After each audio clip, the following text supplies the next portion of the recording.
As sports history fans, we often reminisce about the legends. Willis Reed limping onto the NBA Finals court, Kurt Schilling's bloody sock, Kerry Strug's courageous dismount, and so many more. These moments often define sports history. But what about the countless injuries that did not become legends, or careers that were derailed due to inadequate care? That's where this episode's sponsor comes in.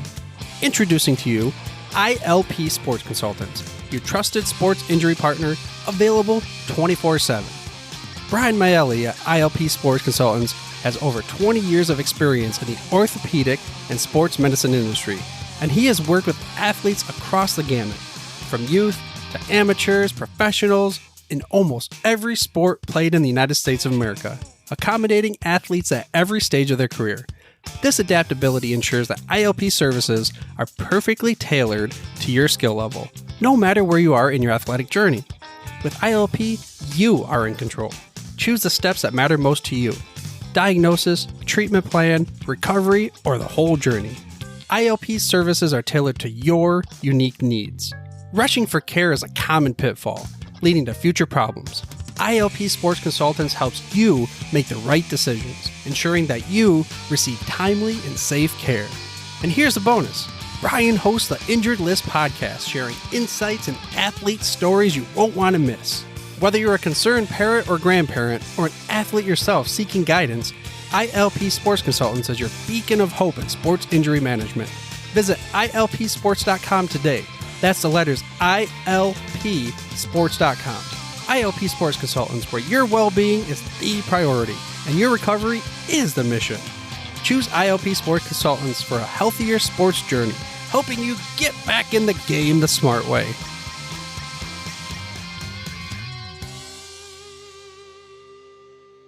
Blog Talk Radio.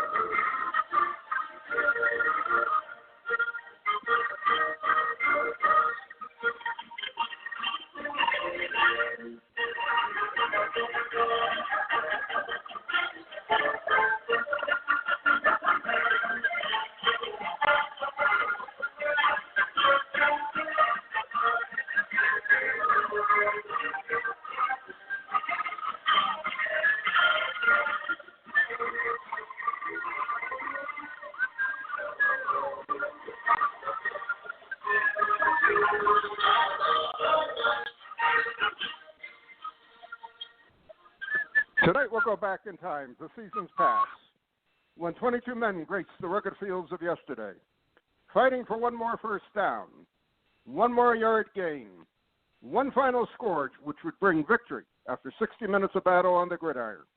Tonight we'll explore the world of Gridiron Greats. Welcome to Gridiron Greats Football History and its Memorabilia on the Gridiron Greats Publisher and Broadcasting Network, in conjunction with Swick Enterprises. And we're live from the Wallingford, Connecticut home of Gridiron Greats Magazine. I'm Bob Swick, publisher and editor of Gridiron Greats Magazine, and I'll be your host for the show. Gridiron Greats is the only publication in America which focuses upon the history and memorabilia of the North American football game since its inception in 1869. We cover 150-plus years of football history and memorabilia, and you can find us on the web at gridirongreatsmagazine.com. It is at this time I would like to introduce my co-host.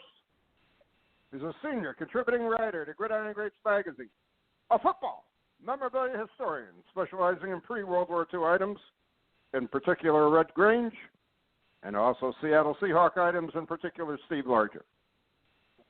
He hails from Portland, Oregon, Mr. Joe Squires. Joe, welcome to the show this evening. Bob, so happy to be here. You are in rare form. Your football came off outstanding. We're in the middle of an ice skate. Yeah. I got to say, it's like you and I, we're constantly talking. We're constantly texting. It's, I mean, when a show rolls around, it's almost like I mean, just a continuation of conversations we constantly have throughout the week. It's just, it's fun. I love it. You're correct in what you say. It's a natural, almost like a natural progression, bringing our thoughts to the public and bringing information to the public on so many different subjects of football history and memorabilia. It's great. And we are going to lead off tonight in our pregame, and we're going to talk about a few things. And I'm going to lead off with the incredible auction that was on eBay for a 1933 Diamond Matchbook, which was a silver Arnie Hebner Green Bay Packer matchbook. And it ended up selling for $1,791.99. I was floored by that price. Floored. Totally floored. One of the rarest matchbooks in the set, and a Packer. You talk about the Big Five: Packers, Steelers, Cowboys. Patriot. I mean, there are certain teams that they're the most widely collected teams. I mean, so it touched a lot of bases.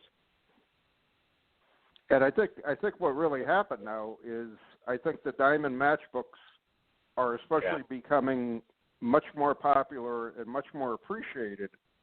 Whereas I can remember, in the early 90s, mid-90s, they still weren't overly popular, and you could get them, for a song. However, the more rare pieces of the Diamond Matchbook sets, just like this Hebner one and a few other ones, were still very difficult to come by. It rarely came out to the market.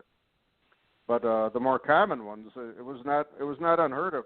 You could buy a full matchbook for under $5, and they were in pristine condition. It was incredible, truly incredible. The red, but seeing what's happening today, seeing what's happening today, I mean, there's a really big demand now, strong demand, and not just for one color of each player or whatever. A lot of collectors are now trying to collect all the colors and all the sets. So it's pretty interesting. It's good to see for the hobby. Yeah.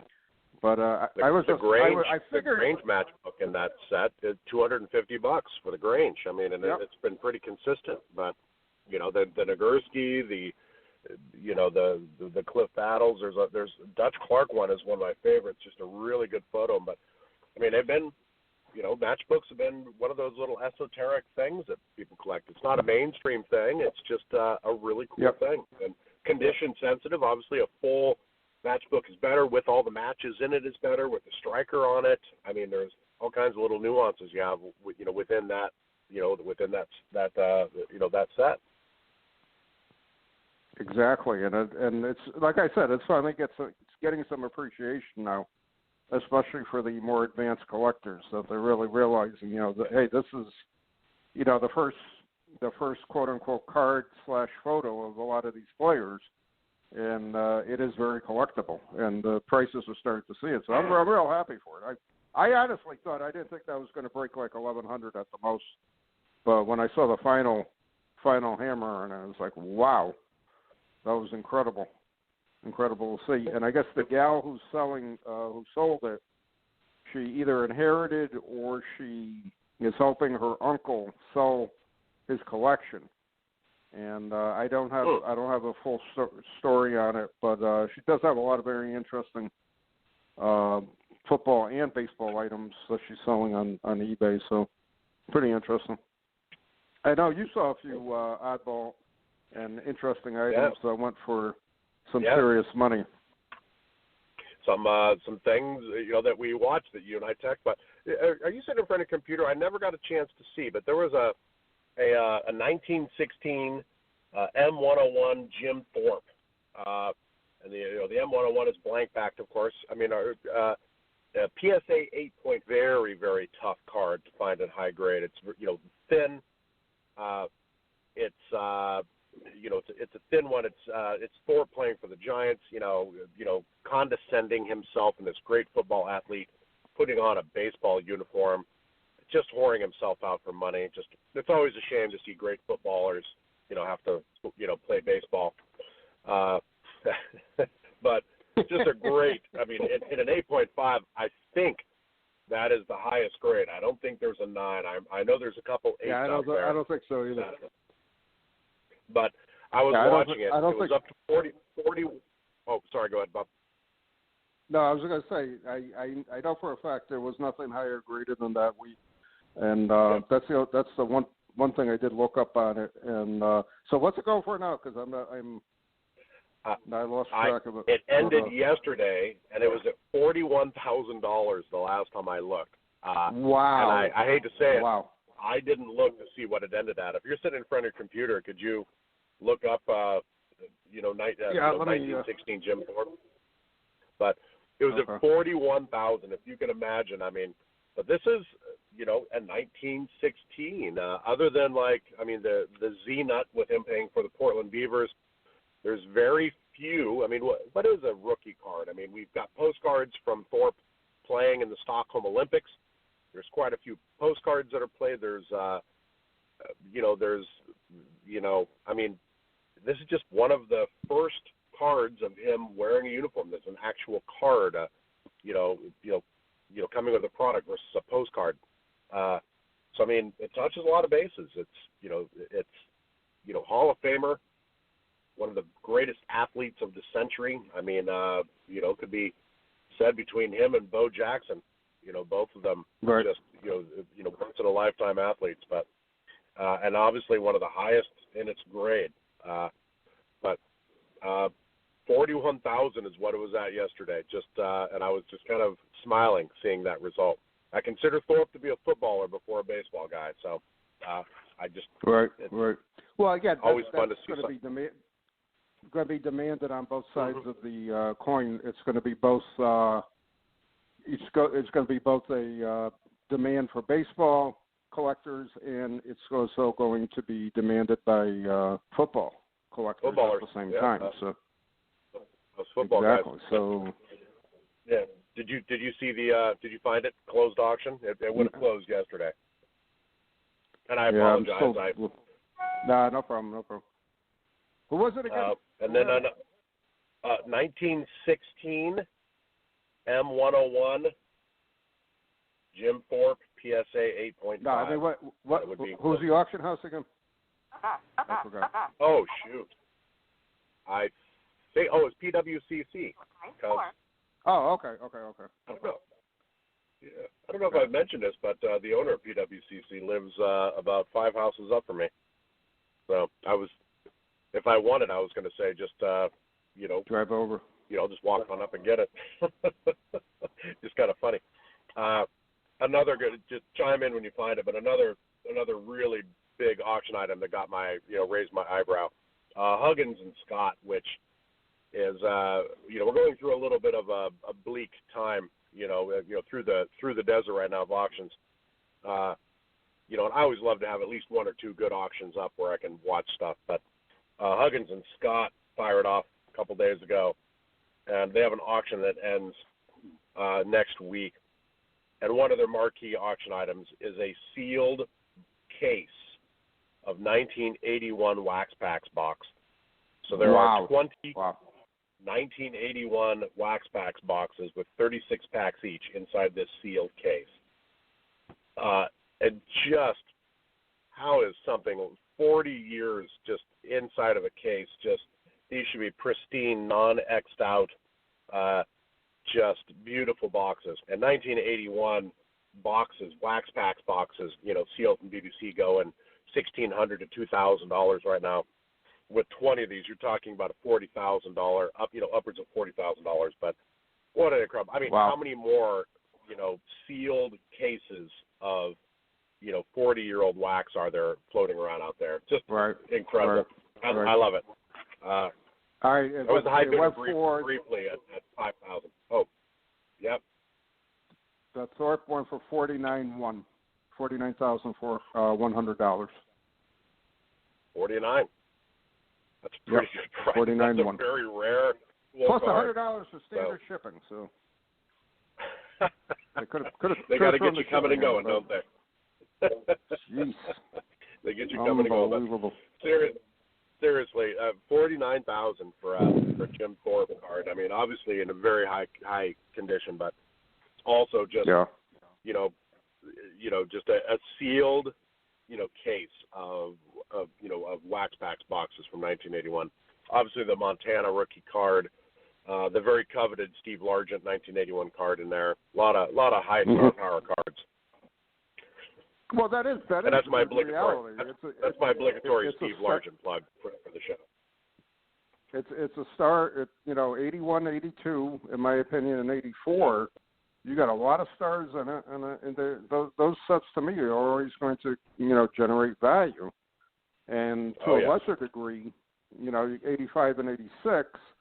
85 with the black borders, trying to find them in nice condition. 86 with the rice rookie. Oh yeah. And it's always going to be collected one way or the other. In my opinion, 1973 to 1988 Topps is always going to be in demand. It's always going to be collected. There's always going to be collectors out there putting sets together of those years, and to me it's very good for the hobby. Any way you look at it, but seeing that price run open, that's just takes it to yet another level, and that's it. Yeah. Unopened material is red hot. Red hot. It is. No other way to say it. I think I mentioned a couple shows ago. I started dipping my toe back into a little bit of unopened. Just one or two samples of each year. Starting at 78, 79, up through 88. But I'd love of the game.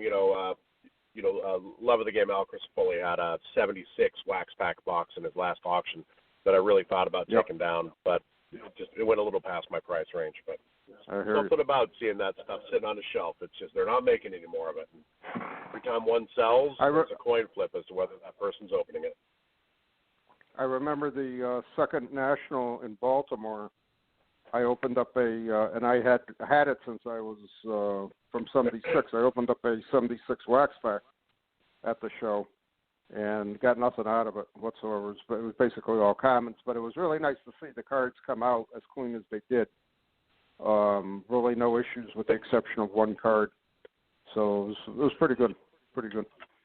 I don't know if I told you this, but I bought a bunch of wax. Oh, sorry, go ahead. No, go ahead. I don't know if I told you this, but I bought a bunch of wax at a national, and obviously I don't want to ship that home, so I just put it in my carry-on. And I go through the X-ray. I think this was Baltimore. I go through the X-ray machine. Chicago. Chicago, you're correct. I guess you have heard this story. I remember this now. But the person sees the gum in like an 84 wax packs box, pulls it aside thinking it's C4 or something. I've got the TSA agent and a boss over there looking. I'm like, these are wax pack boxes. This is ladies manhandling. I'm like, would you mind being careful? That's very expensive. And I ended up opening up a pack and sticking the gum in my mouth. I'm like, see, it's gum. I'm like, by the way, I'm one of the first nerds leaving this convention. You're going to see a lot more of us. So you better get used to seeing some gum. So, wow, that's funny. sad. But, unbelievable. Well, all right, our special guest is here, and I'd like to get to his introduction and start talking. Our special guest tonight is a longtime advanced collector and hobby icon who's specialized over the years in Heartland statues, exhibits, post-serial cards, and Salata tea coins. He is truly a hobby icon, and I'd like to welcome to our show this evening Mr. Fred Mackay. Fred, welcome. Hey, gentlemen. Good afternoon. Hello. Good afternoon to you, Fred. Welcome to the show. I don't know if I belong on the show after that icon. I think that's just a good word for old, isn't it? No. Vintage is how we say old around here. Excuse me. Okay, well, I'm vintage, but only back to the 60s and 50s and 60s is my area of expertise. I like using strong adjectives sometimes, so that's one of my. An icon is a favorite word of mine when I talk. And Fred, I believe we met at the last Chicago National. We had our little pizza dinner there, and I think you attended, and and we talked a few times nice. throughout the show.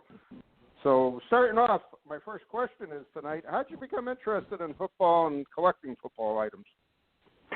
Well, my introduction to the hobby was when I moved to a new neighborhood and all the kids there were collecting baseball cards. I never really had any before that, but in order to fit in, as kids like to do, I got into collecting the cards. And the first set that I really collected brand new, when the series came out, was the 1960 Topps Baseball. And I can still remember where I was, what store, where I was standing when I opened up my first pack and saw Dave Hillman of the Red Sox. And then, of course, as the season went on, then the football cards came out. So then I was collecting the 1960 Topps football cards. Wow.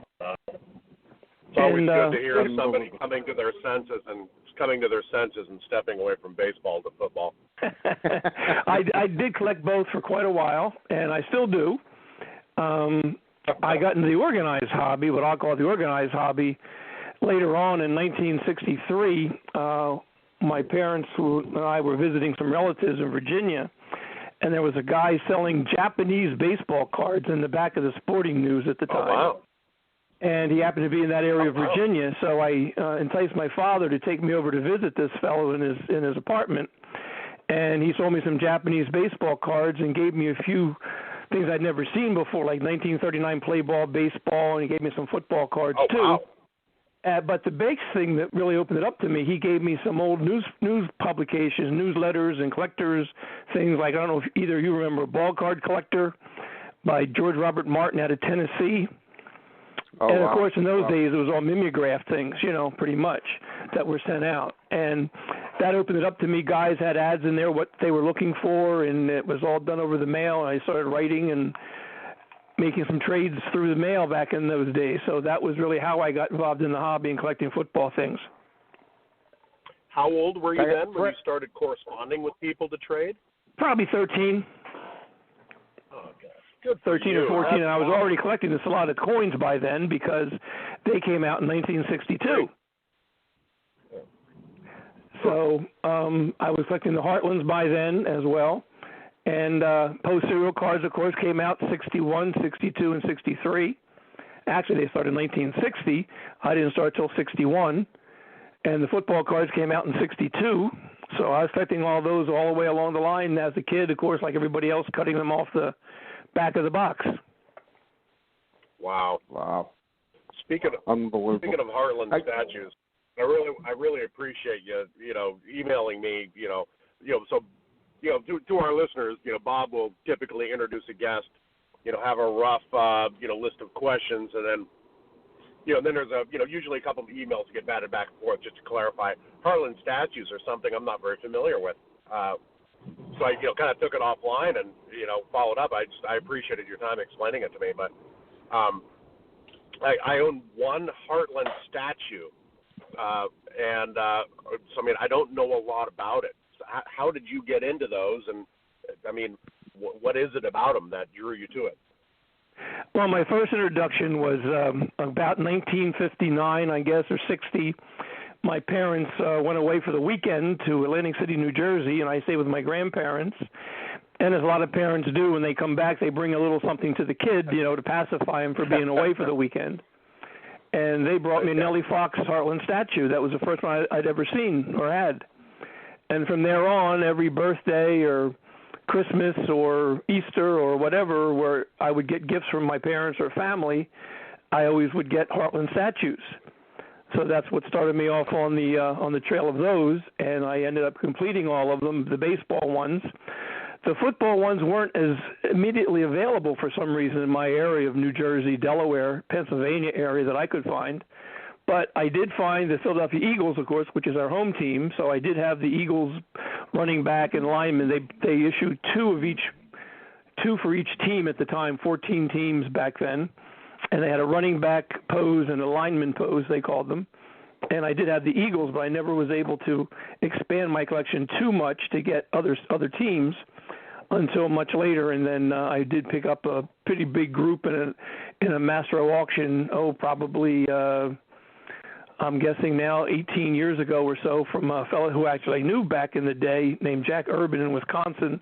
It ended up being his collection of statues and boxes, and it was big. It was a big enough collection that it wasn't complete, so it allowed me to, chase after, which is the fun, of course, chase after and trying to complete the set myself. Huh. And how does that work? You said it's two per team per year? No, just 1 year. They were basically issued just in 1 year, 1962, roughly. I mean, they may have come out late 61 and gone into early 63. But what happened, the Heartland Company, who produced these statues, was bought out by Revlon, and they bought the factory in order to make cosmetic makeup kits.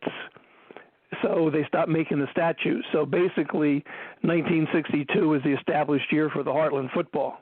The baseball went from 58 to 62.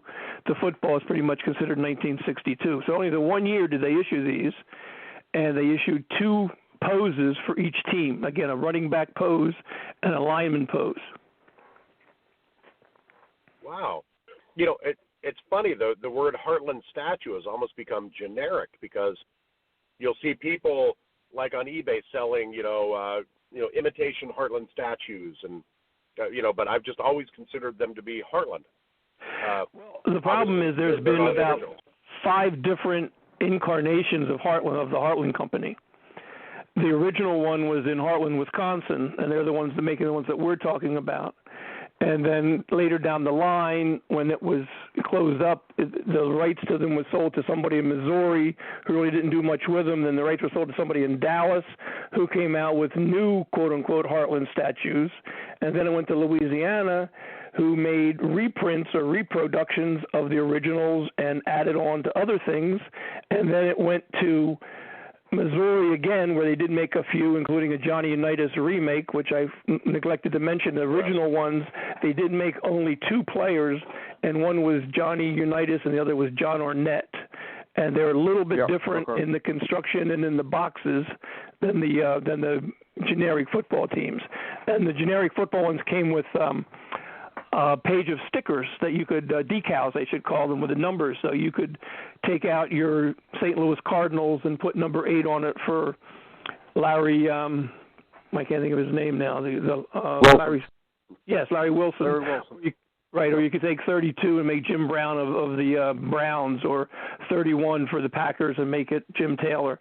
So they had these decals in there that you could actually make the statue, whatever player that was your favorite player of the team.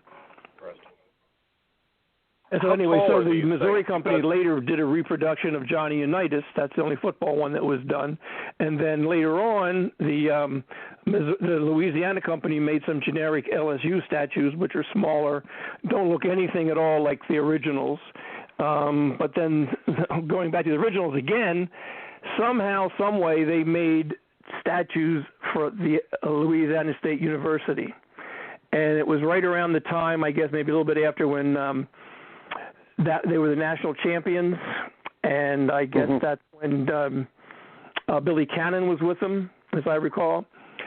And they somehow, we don't know the history of these Louisiana State University Heartlands are very, very rare. And there's been 2 stories that they shipped a few of them down to the bookstore to see if they would sell. And the other story was they gave them out at games, and LSU lost the game that day, and all the statues were thrown down on the ground and destroyed. Well, I don't think they were doing giveaways back then that I'm aware of. So the story sort of makes more sense to me. I was going to say, the story I've heard was that they were supposed to be sold in the school bookstore, but they really didn't have great demand for it. So I heard that story. I never heard the second story, though. Yeah. Well, that first story makes more sense to me. Yeah. What are the dimensions of these Heartland statues? Because I bought a quote-unquote Heartland statue of Red Grange a couple years ago. And they were calling it a Heartland statue, but obviously, it's modeled after the statue of Grange outside of Soldier Stadium. What are the dimensions of these? Well, the later Heartlands that were done, the Ohio company did a lot of things like stadium giveaways and things, and is yours like a solid bronze color or something like that? It is, yes, sir. Yeah, those were the later incarnations. The Dallas, the Heartland name was gotten. The original ones are about 8 feet high. They came on a green base that has the team name and the NFL logo on the base. Not 8 feet high. Not 8 feet or 8 inches. 8 inches. I'm sorry. Did I say feet? 8 inches. Oh yeah. Yeah, we had a spinal tap. We had a spinal tap moment there. Yeah. Wow. Okay, so yeah, this one's the Red Grange one's about 8 inches. Okay, so as you can see, just the Heartland name getting thrown around and bought and sold. I thought I had a Heartland statue. I had no idea that those were issued only in 1 year. That's yeah. Cool. Well, you do have a Heartland statue, just not an original Heartland statue issued in the '60s, which came in the team colors. You know, the jerseys are the right color. Jerseys, the helmets are the right colors. I have some things from the company files where they actually have the logos and team colors and things like that, like on a mock-up type up sheet. Oh, how cool! Wow, how cool is that? Right. Yeah, I like all the oddball stuff, the things I collect. I only collect pretty much now 4 things, so I can go really crazy in them in terms of, you know, I love all the ads and the displays and contracts and things like that for the things I do collect. Yeah. Yeah. Fred, is there one team for the original Heartlands that is more difficult to obtain than any other? Have you noticed that over the years? Yes, no question. Besides the LSU, which again are very, very difficult. Right. The most difficult NFL one is the Redskins lineman for some reason. Okay. I don't know why that is on everybody's want list. It ends up being the last one of the few. I might know of maybe 4 or 5 complete sets at the most in the hobby. I'm not saying there aren't more, but that I know of. And a lot of the guys still need the Redskins linemen. Historically, the Cowboys, the Redskins, the Lions, and the 49ers have been the toughest ones. Then you can go to the Colts. Things like the Packers are pretty common. The Giants are pretty common. Again, I guess because of the Packers, obviously, because of the fandom and being in Wisconsin where they were issued, or made, I should say, and the Giants because of the large population center, I would think. The Bears are pretty common. The Browns are pretty common. When I say common, I'm talking in relationship to the rest of them. Right. That's good to know. I never realized it was the Redskins lineman. That's the worst one. Yep, interesting. Seems to be. Unitas and Arnett can be found somewhat easily. The Arnett more so than the Unitas, I guess, because he's not as popular as the Unitas. So Unitas is out there quite a bit. Right. Now I know you also collect the Salata T coins and the exhibit cards, and you have pretty advanced collections in both. How'd you get started on those, and describe it a little? Yeah, the exhibit cards I started, my father worked for DuPont, and at the end of the summer, there was an amusement park near us, and at the end of the summer, DuPont would rent out the entire park just for the employees of the DuPont company. So we could go and just go on all the rides for free, didn't have to worry about tickets or anything like that, and of course there was an arcade there.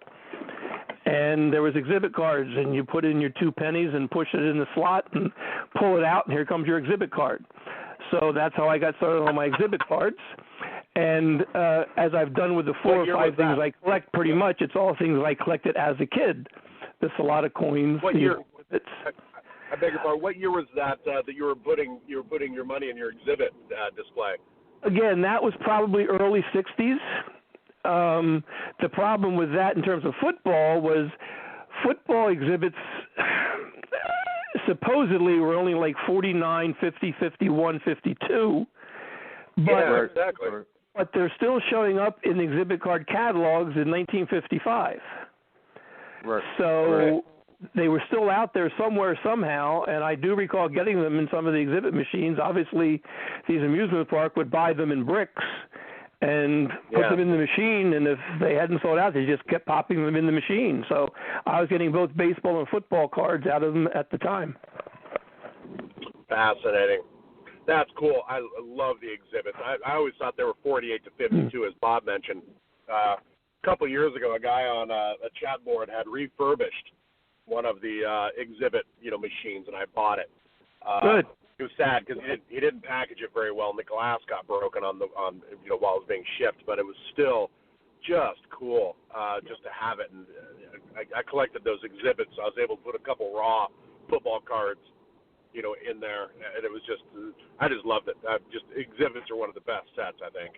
Yeah, and especially like you said in the machines. I've got 2 or 3 of the machines myself. Yeah. Do you get those graded? Wow. They look really good in the STC holder. But I don't even think PSA grades them. Do you get those graded, or are your collections raw? PSA doesn't grade. SGC does, the football. I'm an old head. I'm not a graded guy per se. To me, that's money, and I'm a collector. I don't care what things are worth. I just collect them. That being said, I do have some things that are graded, but majority of my cards are ungraded. Yeah. The one football card I did get graded, however, was the Bednarik checklist card that I don't think there's more than one known that I'm aware of anyway. And right. I did get that graded because some people were telling me it wasn't real. And I had the paper version that would show up in the exhibit card machine headers. I had 1 or 2 of those with the checklist card on it, but there's a thin paper. But the card itself, I did get that graded, so I do have that in my collection. Outstanding. When did you get that? Because one just sold at an auction probably like 2 years ago, I believe. Just to show how rare it was. It's even when I was collecting it, I never saw one for sale. So.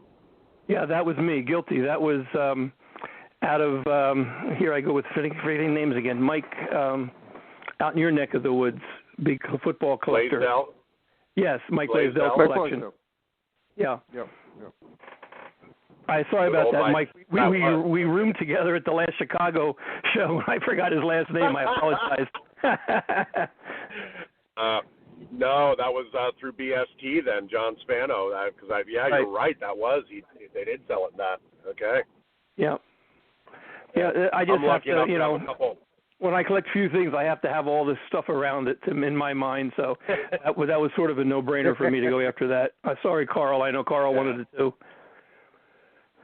Yeah, I was lucky enough to pick up a couple Mike Blaisdell collectible items too for my collection. It's always an honor to have those. I agree. He has a tremendous collection, or had to. I'm sure he still does, but the things he let go were mind-blowing. Yeah, he's got an amazing collecting. He kept his Steve Largent stuff, so he's still got an amazing collection. Good. How about the Celeste coins? Because those bring back nice memories for me too. So. Yeah, again, right in my wheelhouse, age-wise, 12 years old. Baseball and football in the tea bag boxes and the junket rented custard pudding boxes, and just had those as a kid. I remember having my father built me two gigantic bulletin boards on my wall to hang up all my sports stuff, and you could just take a thumbtack and catch it in the top of the rim of the coin and push it into the bulletin board, and the coins would sit up there. And I've got pictures of to this day, I have 2 photographs of my room back from 1963, I think it was. And you can see just a lot of coins hanging on my bulletin board. And just had those as a kid. Never had a complete set. But as I got older and advanced in the hobby, then I did manage to finish the set off and pick up one of the boxes. They had salesmen's like promotional boxes that they would give to the supermarket guys, And I have a box of that, and I've got an uncut sheet of this, a lot of coins, also the metal uncut sheet where you can actually see a complete set, and then you can see a lot of the, not short print, but extra print coins that were on there. Yeah. So there's actually more Jim Browns and Johnny Unitas's than one would think. They put those on there, obviously, because they were going to be more popular. I still remember. Could you share that picture with us? I think I have it somewhere online. I mean, I can pop it back if you'd like me to put it somewhere. I'd be glad to put it somewhere wherever you want to tell me. I'll be glad to put it on. Oh, email it in that email chain that Bob had between us, if you wouldn't mind. I just want to. Okay, sure, that's fine. I absolutely love old photos like that, especially of sets that I'm not very familiar with, like the Solana, coins. Yeah. I remember doing a story for Sports Collectors Digest in the 90s on the Solana T coins, and I wrote to the factory, and there was a guy who worked there who had a very strong interest in it, so He gave me a lot of nice, interesting information on it. I remember writing that article way back when. It's got to be over 30 years ago now. But it was a fascinating set to collect for football. And you're right, a lot of the double and triple prints were star players and unknown players were single prints. Yep. So that's why you're paying so much for what you would be considered common in a set, or basically a very unknown player type of situation. But I always liked that set. I did complete that set. That's one set I will not get rid of. That beautiful set. Beautiful. It displays so nicely, and it's just so cool to look at. It is, sure. Amazing set.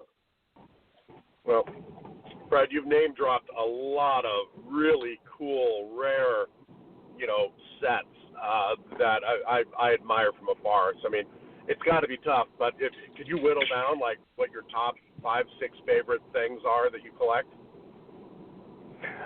Yeah, the Heartland statues, the Salata coins, exhibit card, post-serial cards, and when I say these things, again, I'm talking all things to do with them. Like I said, uncut sheets and contracts and, display props, display pieces and things like that, too. Those are the main 4 or 5 things that I really collect now, and I go heavy in them. So I guess to narrow it down a little bit more, within those, what are your favorite things in your collection, the top 5 or 6? I beg your pardon, I should have, okay, I see what you're saying. Favorites and rarities can sometimes be different things. That's very true. Yeah, it's I guess a combination of things. The LSU, I do have one of the 2 LSU statues, so that has to be one of my top things. The Bednarik checklist card, no question, is again, that is rarity, and I have to like it because of that. In post-serial, I have a master set of the football set, and the majority of the supermarket display kit that they issued to the supermarkets with banners and signage and things like that. I don't have the really big sign that has Paul Hornung on it and some other players. I don't have that. I have some pieces of it. That's one thing I am missing.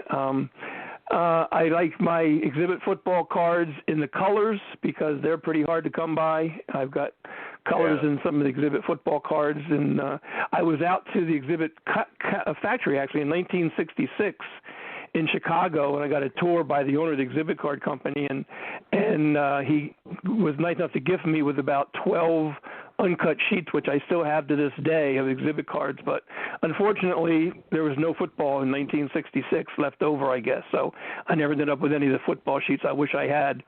I do have some smaller of the sports champions, which included some football cards. I do have some of those uncut and about like 6 or 8 card sheets too. But I think my main big things would be the LSU running back, the master set of post serial, of course my collection of Heartland football too, and then the exhibits and the colors are my main favorite things of all the football things that I have. Now, the master set of post. Sorry, go ahead. Go for it, Bob. I think we're going to ask the same question. On the post, I think we're going to ask the same question. How many cards are in the actual post-serial football master set? I should know that. 500 and some. Wow. I don't know for sure. And the master set, for those who don't know, is Jim Brown, let's say, for instance, was issued on 3 different serials. So I'm pulling these numbers out of the air. These aren't really, don't quote me on anything for sure. So if he was on a Raisin Bran, a Sugar Crisp, and a Crispy Critters, there's ways to tell which card came off of which box. And a lot of guys have uncut panels that they can compare. There's differences in coloring. There's differences in cropping of the photo. There's other minute differences that you can see when you can compare panel to panel. And a really good way to find this information, if anybody's interested, is a fellow named Ken Marks wrote a book about it. And there's a fellow named Robin Pauls who has a great website. I think it's Post Serial Football. Yeah. You can actually go on and read and see what we're talking about with with these master sets and how to tell the difference in between the cards. And some of it is really minute and hard to tell, even when you see examples or read about examples online or in the book. So it really is something to go after a master set. And there's even, I mean, like anything else, master sets can be defined a lot of different ways. So, but there are 500 and some, I think, in the master set. Wow. What about panels? That number. Sorry. Go ahead, Bob. I was going to say we had Robin on the show a few years back. Yes. And the number 500 something sticks in my mind, and I remember that now. And we were both shocked when we heard there were that many cards. So basically, it's almost 2.5 sets that you're putting together instead of a 200 card set, with 500 plus cards. Wow. Yeah. Amazing. And there's even more things being found out probably since Robin talked to you on the phone on the podcast about it too, that we're finding out ways to tell other cards that were basically the same panel would be printed on, let's say, alphabet and I'm just trying to think of another cereal that it would be on alphabet. I'm looking at a list here now. I'm trying to think. Well, Bran Flakes would be the same as Sugar Crisp, just say. So the same panel with the same 6 or 7 guys would be on 2 different cereals, and it's sometimes hard to tell the difference that way. And that's what we're learning how to do now, or not me so much as other people, but that's adding to the number of cards in the master set. Wow, amazing. Really yeah, when you only collect panels, a few, you can go crazy like that. When you try to collect everything, you can't do that. So, right, within exactly. that set, there's the panels on the box, and I've heard various things like how many variations of panels are there? What would you consider a master set of the panels? That just came up recently on Finished Football Collectors. I think you can get a set out of 88 panels. But there was more than 88 panels, if I remember what I'm reading recently on online anyway. I'm sure I know there's probably a couple guys that have sets on panels. I don't. I sort of got into this late in the game in terms of meaning the last 4 or 5 years where these guys have been doing it for 15 or 20. So they're way far more advanced than I and ones to talk to about it. But the panels. Some people even. I do have 1 or 2 panels. I do have 1 or 2 complete boxes. That one still has the cereal in them. One doesn't. And then of course there was just recently a sale of an unopened package of Post variety pack or Post 10s, if you know what I'm talking about, the little small boxes. Yep. In the cellophane, and one card, the alphabet box in those cereals came with a card on the back, and one of those just popped up on eBay, and it was gobbled up very shortly, and then showed up in an REA auction and went for pretty big money, and that was in the last few months. The little small alphabet boxes with a single card on the back are pretty hard to find too. Yeah. Wow. How cool. Amazing. You mentioned the exhibit. Visiting the exhibit factory. Do you have any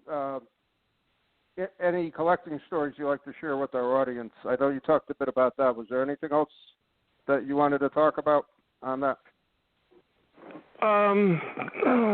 There's probably a lot, but more baseball, unfortunately, than football. I'm just trying to think what else football related. Sharing a room with Mike Blaisdell at the Nationals, pretty cool. Yeah, that was cool. That was nice information from him. That's for sure.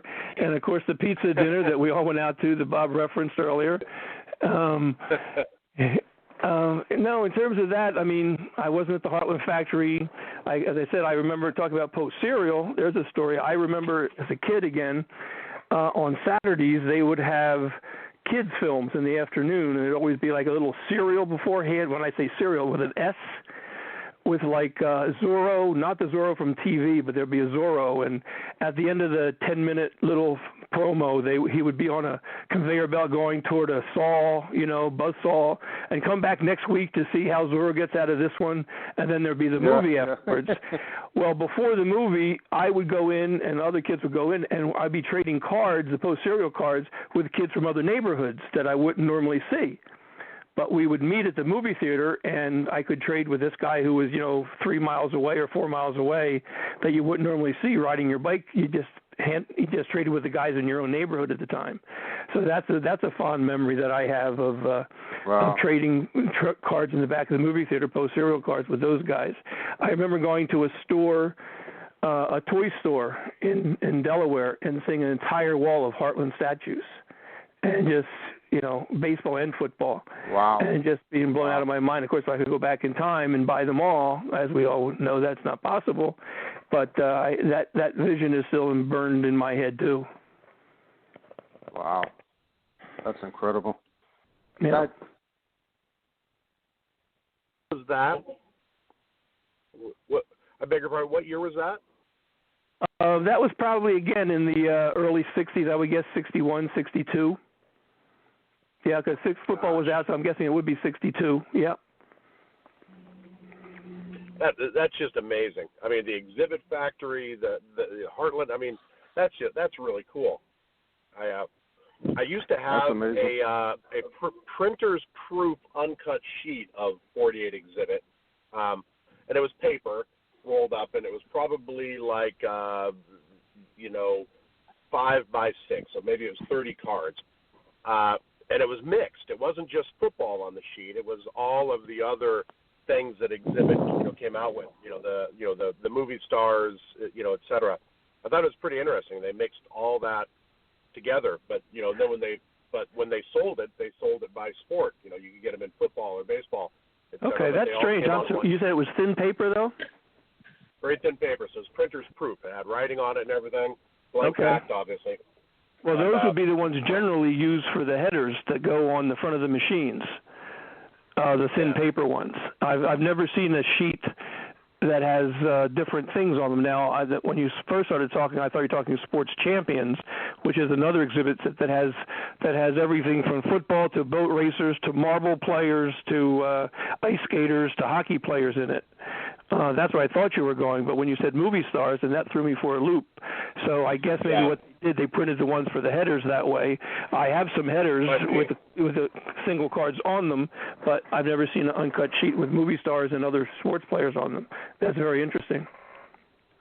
Yeah, and I have a couple of headers, all dual panel headers, and they're one panel. So it was just always unusual. It was in pretty tough shape. It came folded up in the creases where. It's in pretty tough shape, but I just remember that was it's just one more piece to the mystery of how things were made, I have one cool header that actually has cards on it, and it's a double panel, and it has both checklist cards side by side, the DiMaggio on the right in the middle, and the Bednarik in the middle on the left-hand side touching each other, and then on the left-hand side is football, and on the right-hand side are the baseball players. Oh, wow. I've never seen another one of those with both checklists on one header. Yeah. Yeah, I never. Go ahead, Jeff. Oh, no, go for it. No, your show, Bob. No, I was just going to say I never heard of the both baseball and football on it like that. But again, like you're saying, for their header cards, they probably made them just for the machines, obviously, and they're enticing. Kids who collect both to put their coins in and get them. Yeah, they have them in the same machines. They're usually 2 slots. So the bigger machines had 2 slots to put pennies in. So on the left slot would be the football in this instance, and on the right slot would be the baseball. Right. Fred, you've mentioned such a swath of things you collect. I mean, and very thinly traded esoteric stuff. I mean. What would you consider your white whale? What's on your want list? Like, that you're constantly scouring auctions and eBay for? Well, my big thing right now is the LSU lineman in football. That's the last football statue that I need. I need one more box, which is for some reason one of the easiest statues to find is the Cardinals lineman. Now, that said, the Cardinals running back is very difficult to find. I don't know why that is, but at any rate, I need the last box that I need is the Cardinals lineman, and we don't think or know or have ever seen an LSU box. So we're not sure that exists. We don't know how they were given to LSU or if they were whatever. But the box for the Cardinals linemen, and if there are boxes for the LSU statues, that would be the main thing. And then the final big whale would be the post-serial supermarket display, the large piece with the Paul Hornung picture, and then there's individual big cards of Unitas and Kilmer, and I can't think of the third player's name, but there's a large thing of that. Then there's some Paul Hornung posters also that were part of the post-serial Tang. They were all sort of general food-related issues. Those are the main things that I'm really looking for. So if anybody out there has an LSU lineman original, please let me know. That's my real big white whale. Fred, you came to the right place. We call that the Gridiron Great Bump, where guests come on and ask for things and wishes do come true. It's happened to me. I've had people reach out to Bob and like, hey, tell Joe I got this. So. Oh, great. Well, give him my phone number and email. Let me know. I appreciate it. If anybody wants information or help or anything on the few things we've talked about, I'd be glad to share and give any information and help in trading things that I can. What's the dimensions of that Paul Hornung big display? I should know that too. I'm thinking it's like 36 by 24, something like that. Yeah, I was going to say it's 2 by 3. Two oh, is it? Okay, I thought it was even bigger than that. Yeah. That's interesting. Okay. I'm almost positive it's 2 by 3, 24 by 36. So. Well, it's not really square though. The one I'm talking about. Right. So, because I do have the baseball ones that are big like that, but I don't have the football one. So. Right. Yeah, but it is quite big, and I think it's it's not as much. I think it is cardboard, or it's a little thicker than normal card. The card stock is. Right. All right, we're almost out of time, Fred. I got one final question to ask you. Any final thoughts and any advice for our listeners who may be beginning collectors in these areas? Well, the thing I always tell people, and again, this is an old head philosophy, I guess, is you'll never go wrong collecting things that you like. It never mattered to me what things were worth or valued. If I liked it, I went after it. If I didn't, I didn't. And you'll never get hurt collecting things that you like because you appreciate them, and you'll most likely keep them. If you go after the money, that's a whole other story. That's not my story. But again, I don't think you ever go wrong collecting things that you like. And I was never a big condition freak, and I know that flies in the face of, everything going on now. But I always would get something and try to upgrade it if I could. Some things I didn't think I'd find down the road, but I would get it just to have it and upgrade it later. I never passed things by that I needed. And the other thing I always said was anything in my collection is always available for trade if I'm getting something I want more in return. So some people, again, it goes in their collection, never comes out. Some people will, not trade at all. Some people trade anything. Those are always my philosophies, right or wrong, but that's what I always felt. I think you're in the right category, Fred. I always enjoy that question. That's one of the ones, we usually, trail off with in an interview. And I absolutely love hearing, quote unquote vintage collectors such as yourself, just your advice to new collectors. And the classy guests, it usually follows along that line.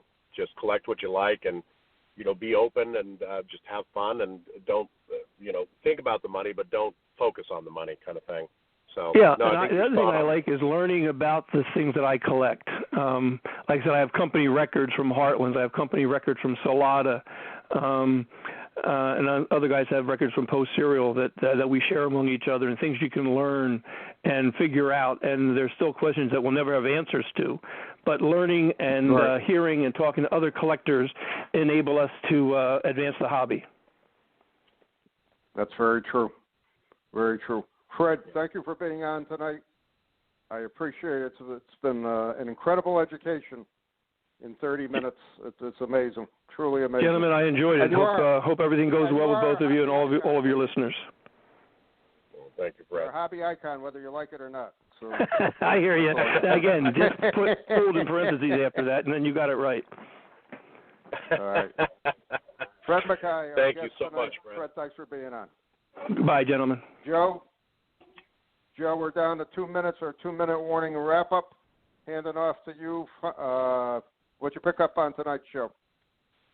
What a classy guy. I get when really good collectors like that, people who've just been in the hobby for a long time, talk about their advice. Sometimes it gives me goosebumps, and with Fred it did. It really resonates with me. I mean, and you hear that from a lot of the more advanced, the tenured, collectors, the people who have, willingness to share knowledge, pass it between fellow collectors, just that kind of, community. It's such a good, it's just such a good, outtake to have on, or outlook to have on the hobby. It's so good for the hobby. I love hearing it. Well, to me, it makes me feel good about the hobby, number one, because that's, what he says I echo to a large degree. You got to have fun doing this, and you got to spread knowledge. If you're not going to spread knowledge, we're not going to have a hobby down the road. That's my biggest concern, especially when it comes to football. That's always been my concern. So I look at that, and I look at Fred, and I know I'm a few years younger than Fred, but I'm up there too now, and I'm saying to myself, it's still a fun hobby.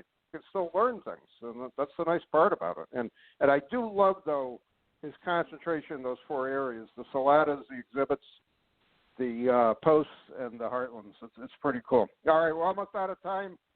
If you're not a subscriber to Gridiron Greats Magazine, what are you waiting for? GridironGreatsMagazine.com. Joe, 2 seconds. Final wrap. Best seat in the damn house, Captain. I love it. Thank you for another good show, sir. It's good. Thank you, Joe. And we'll be back hopefully next week with another show. Thanks for listening.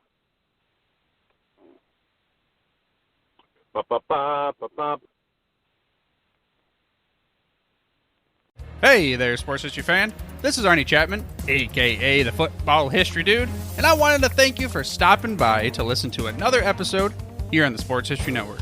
Our podcasters are passionate about uncovering and sharing sports stories from yesteryear. And if you didn't know it already, we have over 30 shows across the network covering all sorts of sports history topics. In fact, here's a glimpse into one of our awesome podcasts here on the network.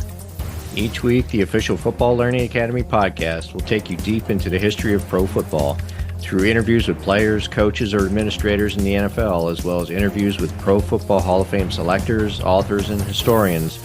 You'll learn how the game evolved and important moments that shaped the sport into what it is today. And don't miss the Pro Football History Nugget of the Week. Listen to the official Football Learning Academy podcast on the Sports History Network. How about that? I bet you're super hyped to go listen to that new podcast, right?